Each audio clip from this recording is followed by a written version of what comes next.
Poisonous paragraph, smash your phonograph in half and be the Inspectah Deck on the warpath. First class, leaving mice with a cast, causing ruckus like the aftermath. Will guns blast, run fast, here come the verbal assaulter. Rhymes running wild like a child of Walker. I scored from the inner slums abroad, and my thoughts are razor sharp, a slice of mic from the cord. First they criticize, but now they become mentally paralyzed with hits that I devise. Now I testify, the best is I, rebel lioness, your highness, blessed to electrify with vultures of the eel. Truth that I reveal will crush the amateurs that scream they keep it real.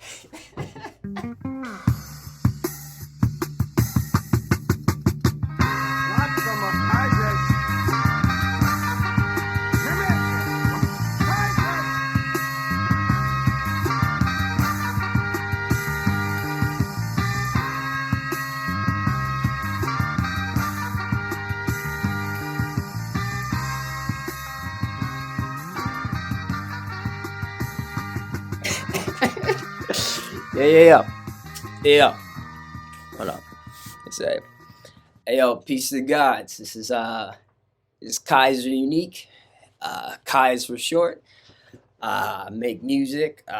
He said I write rhymes or real into animation or whatever. My other nickname's Bugsy Regal. That's why I got these gloves right here. It said Bugs Buccaneer, the naughty hair, man. You don't.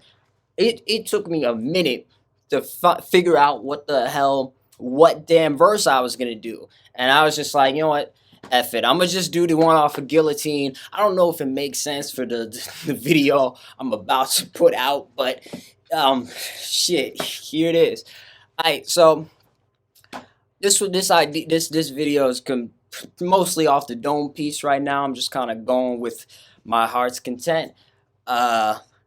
Basically, I want to rank each actor, or better yet, every character within Wu-Tang American Saga, and I'm mostly gonna be ranking them on accuracy, my perceived accuracy, because of course, unfortunately, I'm not a card-carrying member of the Wu-Tang Killer Bees. I wasn't there like that, so I can't say for certain every single thing, but I'm gonna go off of each character based off my own perceived accuracy and what I think about the actor's performance, and I'm gonna rank them sort of off that. It's not gonna be like a perfect organized list or nothing. This is off the Dome piece. I shot this off the Dome's piece. On my way home from Jones Beach. But before I should at least introduce my give you a little background on me.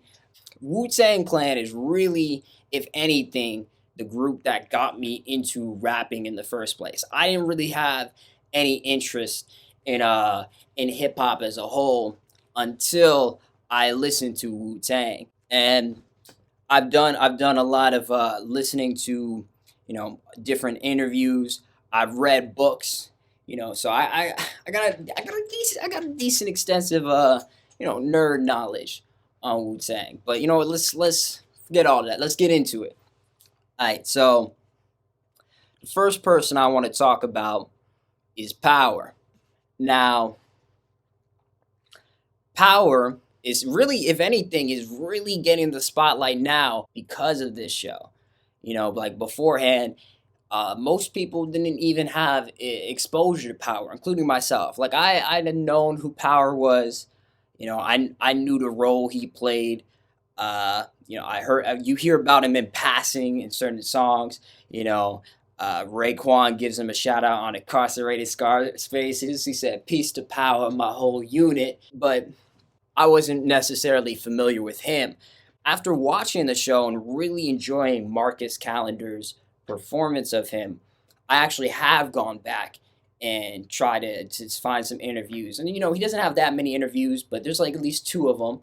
And I watched one, and immediately as soon as I watched one, I was like, damn, he sound like Marcus Callender sounds like Power, like almost exactly. The only minor difference I would say is that Power in real life, I'd argue, has an even deeper voice. in comparison to Calendar. But even then, so many of his mannerisms are just captured perfectly by Marcus. There's some extra little additions to what he does that feel like embellishments that Marcus has made himself. But for the most part, this is like a one-to-one portrayal of all of his mannerisms, his voice, and his inflections.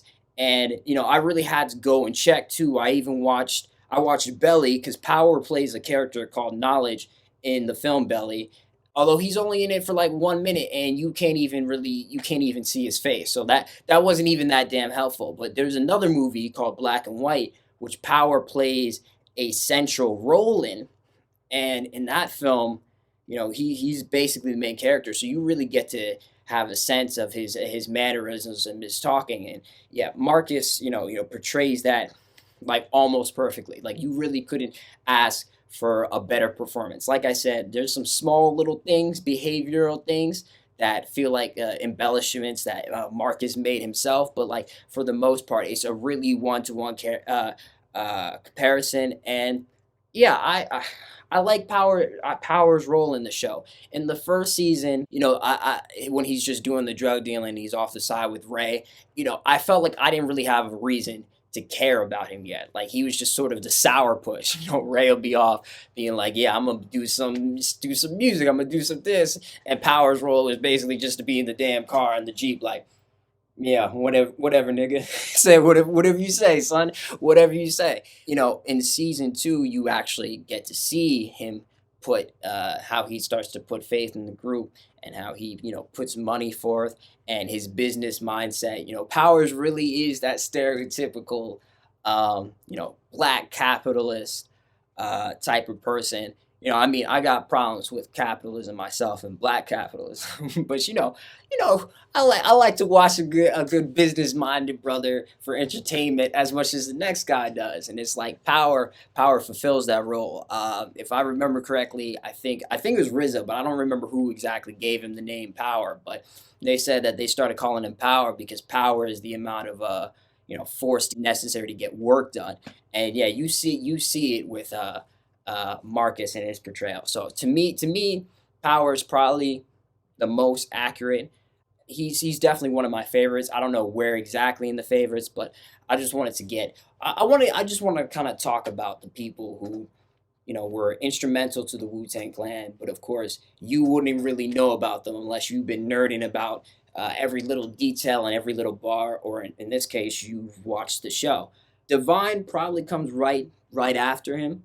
He's definitely one of my favorite characters as well in the show because, and I will say this too, uh, Power, Divine, and all the characters who I've seen less footage of definitely have the more benefit of the doubt, just because with the other Wu Tang members, I've seen way too much of these people. I know way too many random facts. I've seen them talking for way too long in different scenarios. Whereas like Power and Divine, the amount I've heard from them is more limited.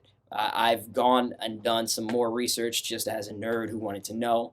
I've listened to interviews, especially because I want to compare how the actors portray them and how they act in real life. But I'll be honest and say that they definitely get the benefit of the doubt because I can't microanalyze them like my nerd mind.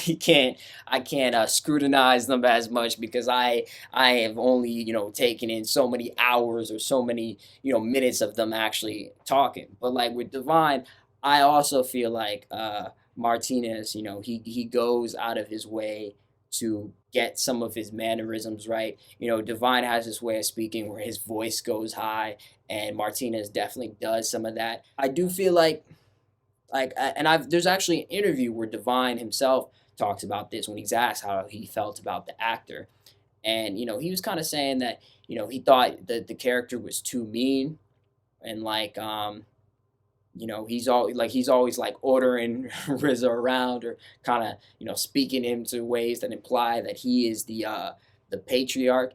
And to be honest, I kind of got that same feeling too. Not to say that I don't think Divine is a controlling person, I think he's is, and of course I've only seen so much footage of Divine.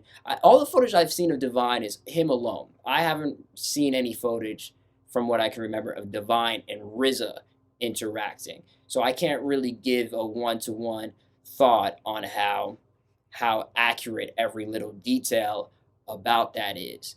But I can definitely see what Divine, like the person himself, was saying, where he's like the show portrays him as the patriarch of the house. Like he's not so much of a jerk because as in season two, you get to actually see how wholesome his and Bobby's relationship actually is, and you get to like appreciate the role and the humbleness that Divine actually has in him in order to play that role and let RZA be the brains of it.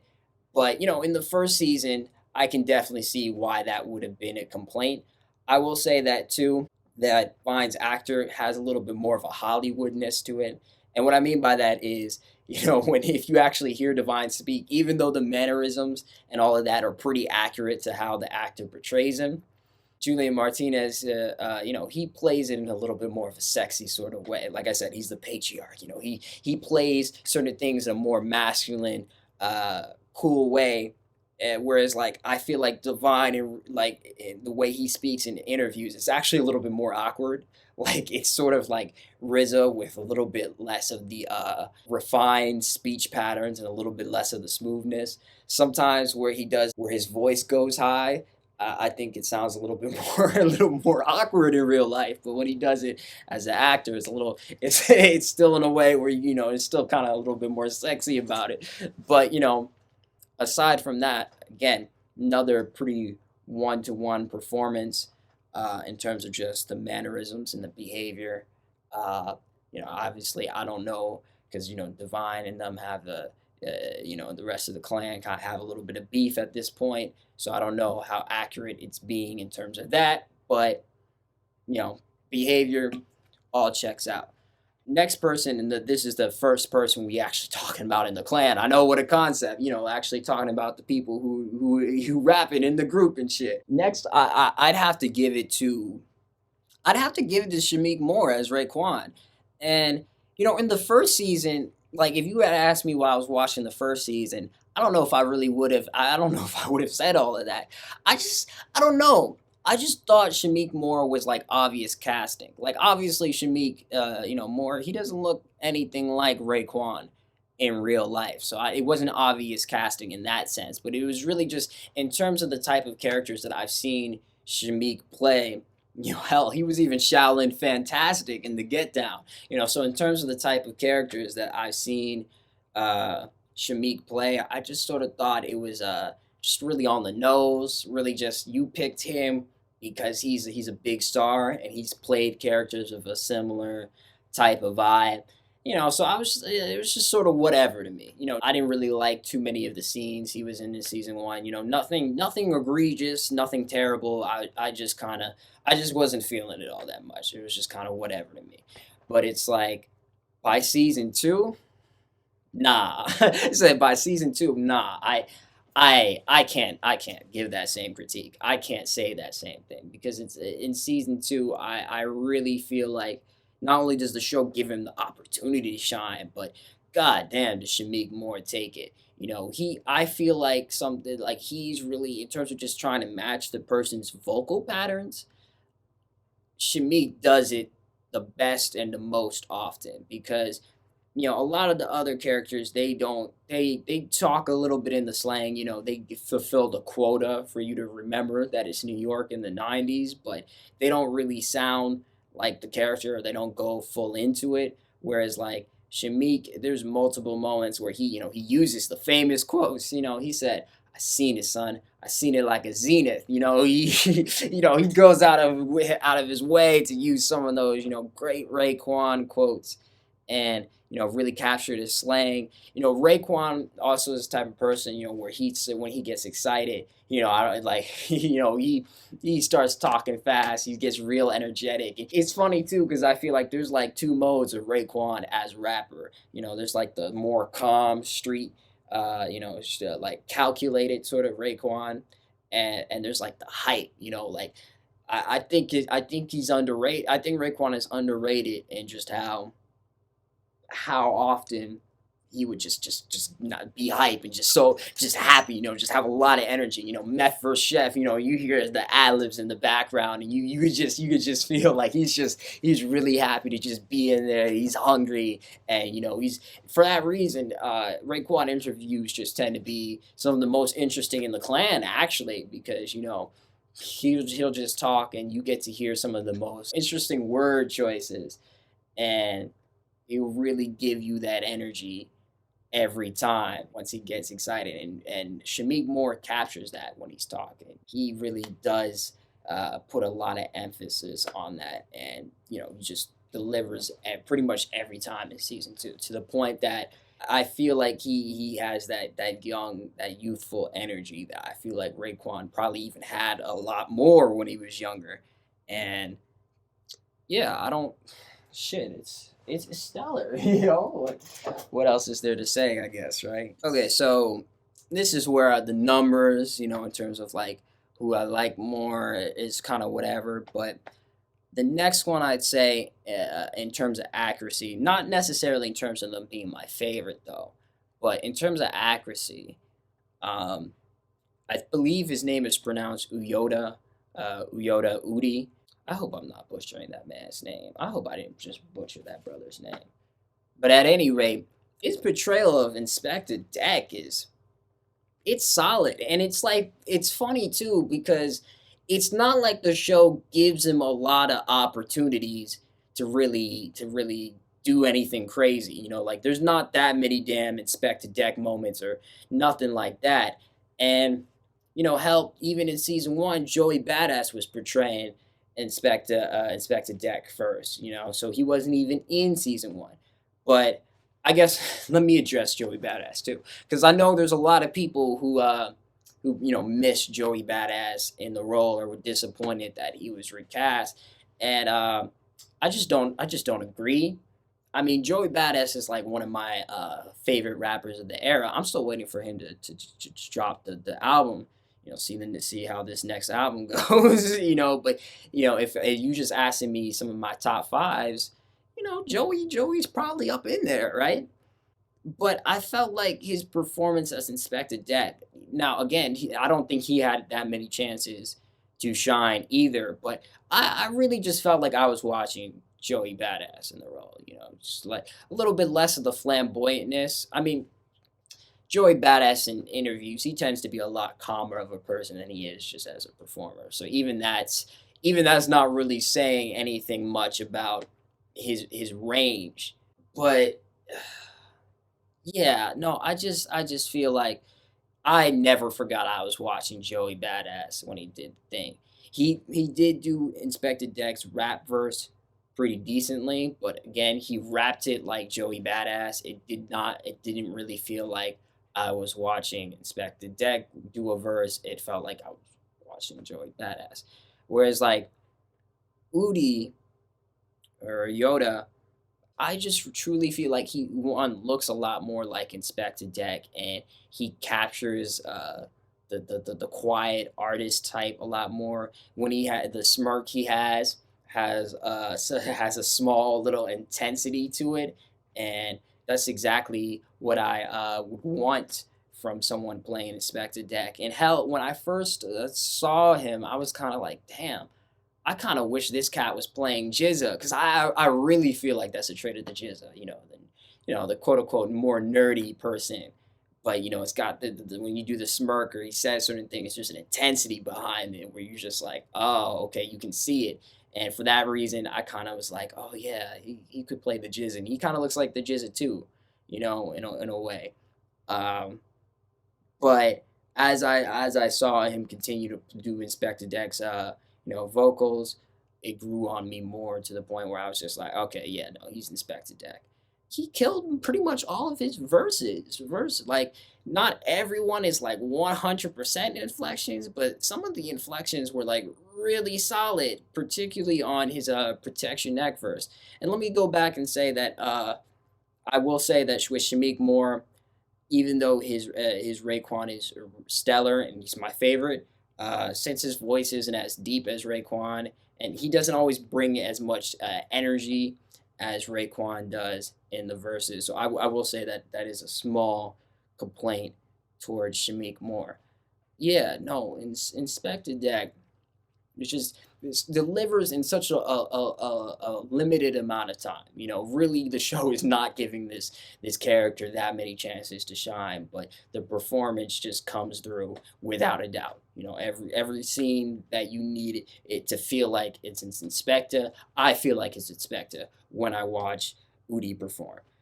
I'm gonna say after that, Ghostface Killer is my favorite, but and I don't. This is why I don't know where to rank him. I'm not sure I'm ranking him on his accuracy because the way the show positions Ghostface and Ghostface role makes a lot of sense from a storytelling perspective, but I do feel like it doesn't actually give it a proper opportunity for Ghostface's specific traits and idiosyncrasies to really come through. The show positions Ghost as the family man. He's the one trying to just figure out how to get this money, how to get this dough, how to get this cream for his seed, and and his girlfriend as well, right? But the problem with that is not necessarily that it's not true, so to speak, but it they position him where he's always serious, like pretty much majority of the show. He'll have some light moments. He clearly shows that he can have fun, but the show really positions him like he's, he's mostly serious. He's mostly angry because he's trying to he's concerned about how he's gonna get his head, how he's gonna get his. They portray Ghostface as being sort of shy, like he's not sure of his place in the group yet, and he's still trying to come into his own. And because of this, you don't really get enough of the flamboyant Ghostface. You don't really get how energetic and over the top he is because, or how goofy he can be as a person in general. You don't really get any of that. And I don't really have too much of a problem with that because I assume they're building to when he comes into his own and when he gets a little bit more comfortable and you can see the transition. And so, I kind of have to wait to see the transition before I can give you a final verdict on how I feel about him in that respect. But it is mildly frustrating with Ghostface and his portrayal because it sort of makes him feel like more average than he actually is. They place him as the family man. They place him as the heart, the emotional sender, so to speak. And these are all roles that I can see Ghostface playing, and I do believe Ghostface has played in his lifetime. But they really narrow that down to him as a person, and it's like we do realize that Ghostface is like a fucking player, right? Like I'm not saying he like I don't know what was the deal with him getting with Riz's sister, or whether he felt like he was in love or what, but it is kind of really bizarre to just watch this person who he has the heart. He has a heart of gold in here, but you also know that he a player. He kind of misogynistic. He a little bit he a troublemaker. That's Ghostface. He's a troublemaker. I've never read or heard anyone speak of Ghostface in a way that that denied that fact. Ghostface, he's a little bit of troublemaker. Yeah, he got a heart of gold, but shit. And you don't get to see that in the show as much, or when you do see it, it's a very serious, narrow capacity. All of that being said, though, he's probably still my favorite in the show, or one of my favorites in the show, because I truly do feel like that Sadiq Saunderson does deliver a very charismatic performance. Like regardless of how I feel about the accuracy, I feel like the performance is charismatic. He plays an important role in the show. I think the show actually does keep him in mind. So it's hard for me to be too mad, but I'm still gonna throw the criticism out there because I do feel like they're discounting him. We still have yet to see Ghostface, really wallabied up. We've yet to see him with the fly fits or whatever. Again, maybe it's coming. I don't know what the show plans, but again, kind of discounting him, kind of making him feel like just this average archetype of hood black dude in New York trying to get his own. Also, not a lot of focus on his slang. Raekwon, all of the slang is down. Mannerisms, not a lot of focus on that. I don't really feel like Sadiq Saunderson really gets. He doesn't have the same voice as Ghostface. He doesn't really say the same slang. He doesn't really carry him in that respect. Even when he does have the same spirit, it's not the same performance. In terms of him rapping, he delivers. He delivers pretty much on all of his verses. Again, doesn't sound like Ghostface in most of them, but I do feel like when he raps, he sounds experienced and like he's used to it, and it's not awkward. It's solid. I think can it all be so simple? He puts a little bit more effort in actually doing a little bit more of Ghostface's high voice, but you know, no major complaints there. This is probably gonna piss some people off because I'm sure there's a lot of people who would put CJ Adams as ODB up a lot higher, but again, it's a similar thing where I think in this case it's more the writing of the show more than just TJ Adams as a performer himself. But I sort of feel like the show positions ODB as the buffoon, which I know sounds bizarre because ODB is definitely like the class clown. He is the clown of the Wu Tang Clan. That's sort of his thing. But at the same time, him being just as the comedy relief, again, it feels very limiting. One, we don't have that much time spent on ODB, which is sort of bizarre. He comes into the party, he says a one liner, he leaves with the shorty. Okay, next episode he's with a completely different shorty because I don't know. ODB likes it raw. He's gonna be with a different wisdom. He's gonna find a different earth. He's gonna find a different queen every day, I suppose. So it's just whatever, leave it alone. But again, especially considering that ODB passed, while I would not want him to take up all of the screen time of the show, I just would have thought there would have been a little bit more attention to detail with how the writers portrayed him because you don't really get to see calm or serious ODB or much of that. You don't really get to see him with the talking about the lessons of the 5% Nation. You get hints of it, and the one scene where he actually basically quotes the speech he did.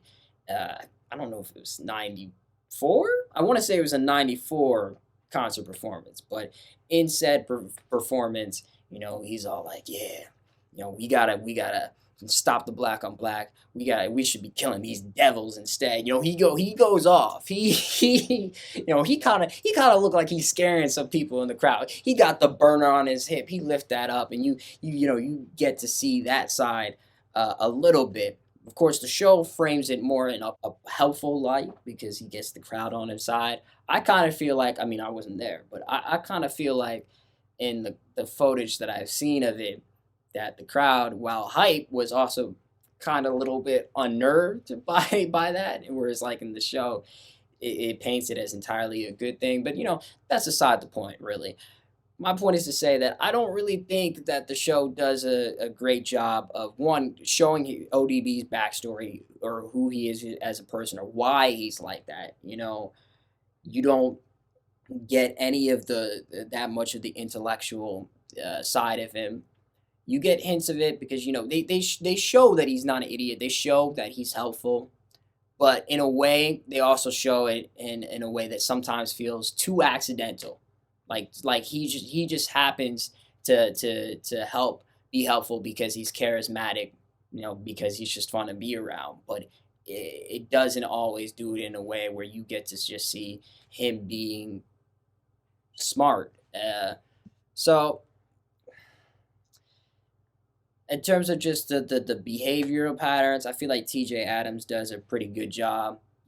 His voice is a little different to ODB's. Again, doesn't have quite as much of the edge, but there's definitely a lot of effort being put into his performance of Asan Unique, and it's not like ODB is an easy person to replicate one to one.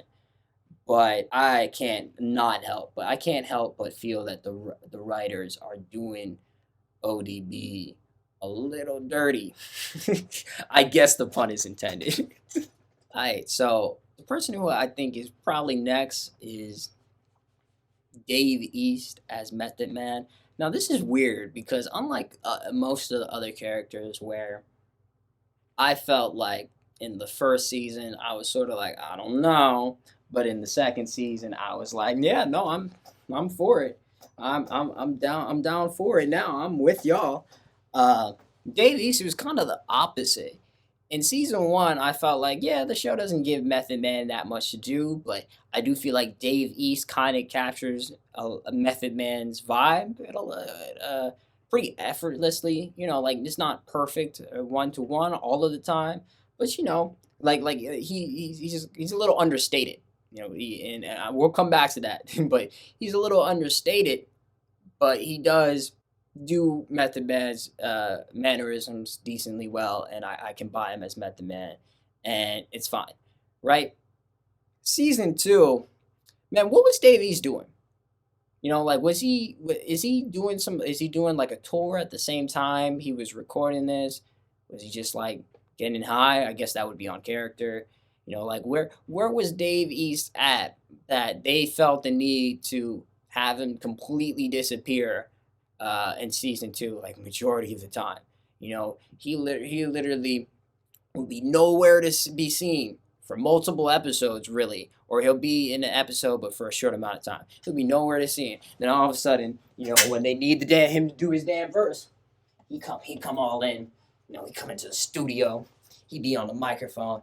And he'd be like, yeah, yeah, yeah, and he do this a little bit, and then he'll be like, yeah, cash rules everything around me, cream, get the money, dollar bill, y'all, and then he's gone. He'll come in and do the damn verse, and then he'll leave. Like he's like the member of the group who just kind of puts in the work and then disappears. And look, there's groups that have that person. There's nothing wrong with that person, but is it just me, or has Method Man not really been that person, especially in the beginning of the Wu-Tang's career? Method Man is one of the most charismatic in the group. He's not my favorite, but shit, when I first got into Wu-Tang, he definitely was one of them, because his personality is his cadence. He captures your attention pretty goddamn immediately. And with Dave East is like almost like Method Man. Is mildly similar cadence, decent enough rap performance or whatever. None of the charisma. None of the charisma. Like if the closest thing to Dave East's charisma as Method Man is the fact that he is in the background, but he could still pull off the ladies man thing a little bit. But shit, they really kind of discount Method Man by not giving him that much screen time and just making him be the henchman of the group. He comes in, he does what he has to do, he leaves. That's it's like, and that's it. So it's like so it should be close. It was close in my head, but by the end of season two, it just wasn't because it's just none of the charisma is there at all. Um, yeah, no, say nah. That's how I feel. At least Dave East is a rapper and he can kind of deliver some of the lines mostly accurately, or if not accurately, at least sound like he can rap. But no. Okay, Jizza. Let's talk about Jizza. Let's talk about it. All right, Jizza, the genius. the head of the Wu-Tang Clan. They form like Voltron, and he just happens to be the head. I wouldn't know it from the show though. I wouldn't know that. Um, this is the elder of the Wu Tang. This is the oldest member. This is the first person to get a record deal. He had his whole album out. He's in a way the most experienced. He's the one who was RZA's enlightener. He gave him knowledge himself. This is an important member of the group, especially I'd argue in where the time place where season one is happening. This is a he should have like a very important role because the way I see Jizza is the person who could have easily have been the leader of the group, but he isn't because one, I don't think he has the same charisma as RZA, and to some extent not the same vision. And for that reason, you know, Jizza's like, no, RZA's gonna be the abbot because RZA is gonna do this. But Jizza taught RZA, Jizza taught Masta Killa. Jizza is the person who, if not the leader of the group, he was the earliest master of his craft. And the show again does the same thing where Jizza will go off, do something else, and then come in and do the verse and disappear. And they frame Jizza as the person who is the one who's really into the 5% nation, like everybody else, which is weird because again, everybody else, they really just rush through all of the 5% nation shit. But everybody else is into the gods and earths or whatever, but Jizza's the one. Anytime they need somebody to talk to the gods, ask the 5%ers for help, go get this. That's Jizza. And they put him in that role, and it just kind of feels weak because again, it makes Jizza out to feel like a henchman of sorts. He does this thing and the thing, and then that's it. Like I don't mind Jizza being the person who writes a really ingenious verse and then leaves to some extent because you can kind of imagine Jizza probably fulfilled that role to some extent, but damn, are they pushing it? Also, I truly feel like in the show that Jizza doesn't really feel like a genius. And I say this because it's like, think about all of the times that Jizza's like, he basically tells the person not to use violence. And, he tells RZA, you're a god now. Your word is bond. Use your words or whatever, which is, I don't know if Jizza's like that much of a pacifist in real life that he said that specifically to people in that manner.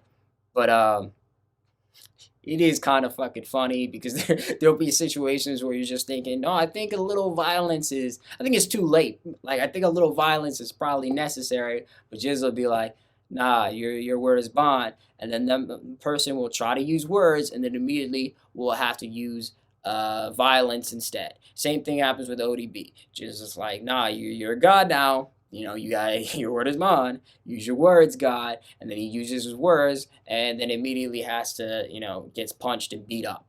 And again, not to say that Jizza is wrong about violence, because in the long term, yeah, use your words. Obviously, like in the long term, yeah, if you can speak and you can convey shit by not throwing hands, yeah, let's not throw hands. But the way that it's like immediately as soon as Jizza says some of that advice and then it's disproven, not disproven in like again, in the long term he's right, but disproven in the moment, it doesn't really work. It kind of makes him out to feel stupid. He said Jizza the dummy. He means well, but he's like whatever. He's a little holier than thou, and I don't know how I feel about Jonell Young performing him. Like Jonell Young seems like he's definitely really passionate about the Wu Tang. I have no doubt about that. When he does a verse, he doesn't have the same. He doesn't always have the same cadence or tone, or that that Jizza uses, but he brings the energy. Like there is an intensity when he does a verse that clearly shows that he's passionate about what he's doing and he wants to give the best performance rap wise of everybody in the group. Even though, again, I don't think it sounds like GZA, but I just truly feel that they just shortchanged GZA in the series, and because I truly feel like season one, where some of the other characters, are doing other things, and you don't get to see them shine as much in season one. Season one felt like it should have been the season where GZA shines. Like we should be seeing stuff from RZA's perspective, but we should see RZA coming into his own because of GZA. We should have seen more actual rap battles. Because the show does this thing where they go to this performance, they go to this stage, they go through it, and then they have a rap battle there. But man, I know there's a budget. I do understand there's a budget, but man, I've heard so many damn stories of them just getting on that ferry and them going across towns, going to different hoods, traveling a lot on their own and going to all of these hip hop shows and doing the rap battle there. And I would have just wanted to see the more grimy street perspective of that, because I truly feel like that would have been a chance for GZA to shine, because he's the older one and he's taking RZA out to really get into hip hop. And yeah, I don't like the show's portrayal of GZA, and they don't give him enough importance. They don't give him enough screen time. They Let's move on. Let's move on. Oh my God, woo. We did all of that nitpicking, or I did all that nitpicking, and you may or may not have watched me do most of that nitpicking. And we didn't even get to Ashton Sanders.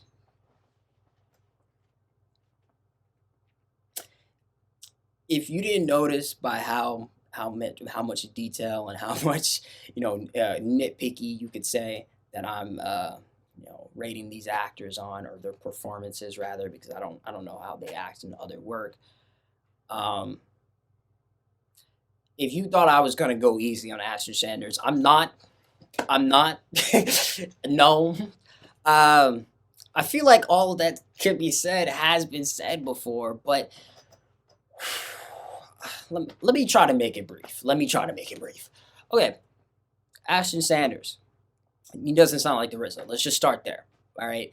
I get the feeling that he is trying. I think what Ashton Sanders is, he's trying to channel older RZA specifically. And I say older RZA because, as RZA has aged and as he speaks in interviews specifically, when he's older, because I'm sure he's talked like this when he was young too, but you see it a lot more as he's aged, and he kind of has this cadence more often than not, right? So you see how he pauses, how he speaks with a certain profundity. RZA can be a profound person. He has a voice where you're like, okay, yeah, I can see it. I can see that there's a spiritual aspect to how you think, and he gives a little bit of this wiseness to him. And I feel like that's what Ashton Sanders is trying to portray in RZA's performance. But the problem is, Ashton Sanders is extremely robotic. He's kind of constipated. He's stiff. He's really stiff. To the point that he's so stiff in certain scenes that I don't ever believe that he can get loose. And this is confirmed when he does a rap performance and he delivers it with just as much stiffness, and his you can hear his voice hurting. You can hear him in pain as he raps, especially earlier on in certain things. And it's like, because it's like Seven Chamber, Seven Chambers rap verse.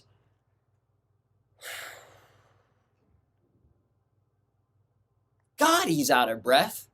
And people are weird too, because they'll be like, "Well, he doesn't sound like the RZA," but it's it's fiction. It's not real, and it's just like, okay, fine, fine, fine. He doesn't sound like the RZA.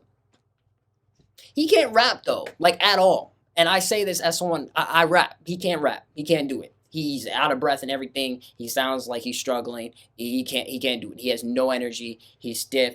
Oh my god. Wu-Tang ain't nothing to fuck with. Ooh, that was a stiff performance. Ooh, that was rough.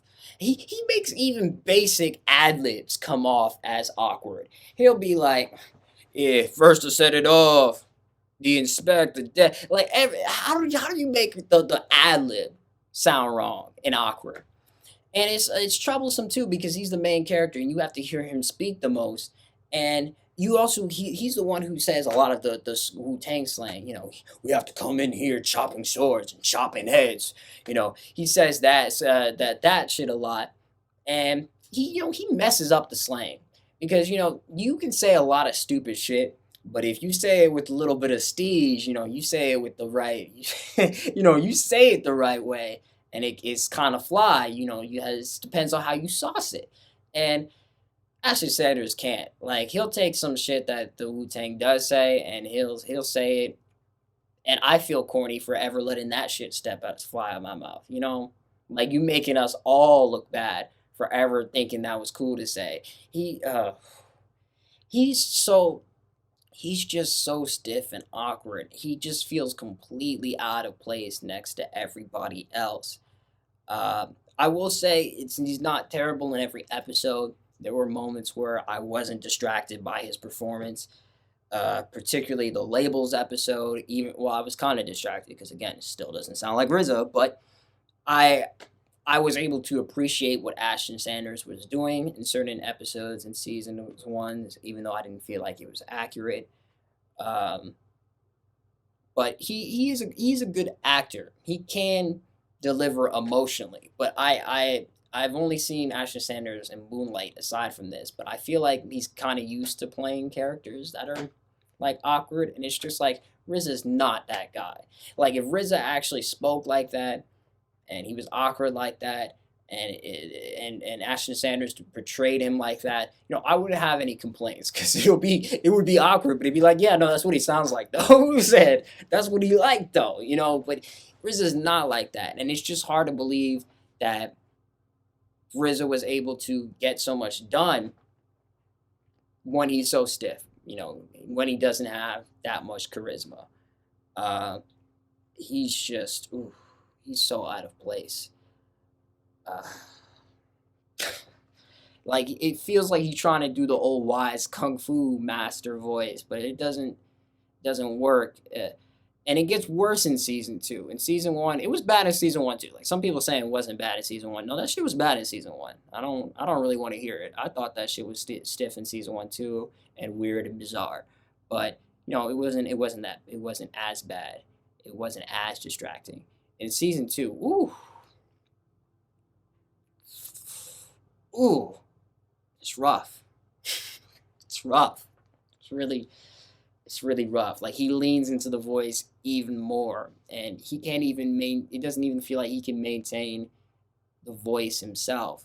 The weird accent. RZA has a weird accent to imitate because he's got the stereotypical '90s New Yorker accent, and the Staten Island way of speaking, so to speak. But it's like even then he has some interesting vocal patterns. But so I'm not, again, not saying it's easy to imitate RZA in all of the different capacities, but goddamn, every single performance of him slow, stiff. It's like RZA has energy. RZA can rap with energy. RZA does that. RZA, as when he was younger, especially, he spoke fast. He can speak fast. I don't know why we're always doing it with the same exact rhythm. And there's some parts where other actors are just talking, or he's talking, and he'll make basic shit sound awkward. Like he'll be talking to Divine about something basic as hell, saying thank you or whatever, and it looked like Divine looking at him like, yo, why are you talking like that? Yo, what's yeah, no, I can't. I can't. Shit. Before I dip though, I should talk about You God and I should talk about Masta Killa, even though they're barely in the show. And You God has not really been in the show enough. Um, I think the actor, in terms of his voice, he has a deep voice. It's not as deep as You God's, but it's close enough. He does look like young you God. So it feels like good casting. I haven't really had enough time with him to get a good sense of it. I do kind of feel like the show portraying him as, yeah, he just need to get his, and he's always getting going back in jail. While it's true, like read You God's book. It's a good read. I definitely recommend it. But that shit is true. But the way they put it in the timeline is a little weird. I also don't know why they took so long to introduce You God, if they were gonna, because I thought what they were doing is, oh, he's in jail, he comes back, but they kind of introduce him in the show as if he wasn't in jail. They really should have took advantage of You God and Method Man's relationship, because You God in the book talks about how he was sort of the one who he would be doing drug deals with Method Man, but he eventually he's like, you know what, you were really good at this rap shit. You push yourself. I'm gonna keep doing what I'm doing though. But you you have potential. You push that, and he was kind of the one to push Method Man. And I wish they had used that friendship in the show. I wish certain things were planned out a little bit more. I know they don't only have so much time. I know they only have so much budget, but I really wish, instead of having some episodes that are amazing and some episodes that are trash, that they had really taken a step back and were really like, okay, yeah, we gonna really make sure we get the important details, even if we don't truly have enough time to spend on it. We're gonna show what role every person plays. But the way they frame You God, they kind of make him like seem like, again, a troublemaker. Like he just can't help but get back in jail. And this is sort of true. He was in and out of jail. That's why he's not on most of the albums. That's a big factor into it. Um, I think they frame it like it's all his fault, which is I'd argue is a little harsh, because yeah, because you know what it is? Everybody else stops doing stealing drugs in the show. But You God is the only one who's still dealing drugs, which is just not true from what I understand. It seemed like Raekwon was still dealing, from what I've heard. After the first album dropped, seemed like Ghostface was still dealing. Most of the people that you think are so-called the drug dealers, they were still dealing too, and You God was dealing at the same time. But the problem You God kept facing was that he got locked up. He gets out on probation. He keeps cooking crack, and even though he's not doing any drugs or putting anything else in his system, just the fact that he's cooking crack is putting in his in his bloodstream, and it's exposing him, and that's enough. And he doesn't even realize it's a problem. This is, again, according to You God's book, and he doesn't even really connect it to. But because of that, he keeps coming up, as if he was doing as if he was doing drugs. Therefore, he's violated his parole. Therefore, back in jail. So, the way they frame You God, they make it seem like he's just back in jail just because he's an idiot or some shit, and everybody else isn't. Um, and they have RZA give him the warning earlier on that I assume it happened in the timeline. When in reality, I'd argue that You God was, even though it is his fault, of course, to some extent. I'd argue he was just more unlucky, because there's still other people in the clan who was drug dealing, but the show paints it as if, nah, they're all focused on music already, and You God, no, no, fuck, Um, Masta Killa, didn't get to see much of him. He shows up last minute. I wish they would have actually shown Jizza training Masta Killa, because from what I understand, Jizza took him under his wing, and yeah, Jizza, is like, yeah, go ahead and write something, but that kind of shortchanges it. You don't get to see Masta Killa writing, trying to be the one that gets on the track, because he's competing. He was competing against Killer Priest, but while Killer Priest took the snooze, Masta Killa stayed up all night, and he got that the mystery of chess boxing verse. So, they rushed through that shit. And that's whatever, I guess. But hearing him rap, yeah, he got the inflections of Masta Killa down. He didn't have the same authority in his voice. It wasn't perfect, but it was pretty damn close. Like, if we ignore the fact that he didn't have the right authority, he sounded like Masta Killa. He had the same inflections. He had all of that shit down, to the point that if you could have played me that recording, and you might have been able to trick me that was a Masta Killa. Not the finished verse, but you could have tricked me that was one of the takes. Um, yeah, but it's weird how they just sort of shoot him in last minute. Like he was always a part of the group, but he wasn't. But now he's writing something again, really, really last minute. But he hasn't disappointed me yet, and I guess we'll just have to see in season 3 if he has anything to do. But no, I think that wraps it up. This shit was way longer than I expected it to be. Or wait, better yet, is way longer than I want to edit this. But shit, I'm Kaiser Unique. I make lyrical music. I'm inspired by Wu-Tang. I'm inspired by MF Doom. Maybe I'll put one of my beats in this. I don't know. Maybe I'll recommend it. But if you like this, you like me doing this, fucking tell me, because I'm lazy as hell. I might not do it again. But I do have a lot of positive and negative opinions on Wu-Tang American Saga. I have a lot of thoughts about it. I have a lot of thoughts about Wu-Tang as a whole. So if you want to see any content like that, again, let me know. Peace to the gods. Say peace to the gods. Say, guys.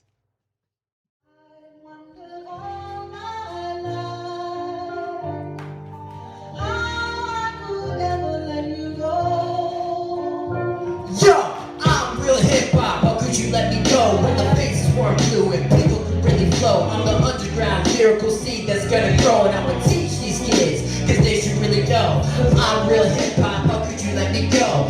Yo, the only target will be those who spin and argue. That's bad for your plastic, but still floods the market. Park it inside another venue. Your rhyme is on the menu. You want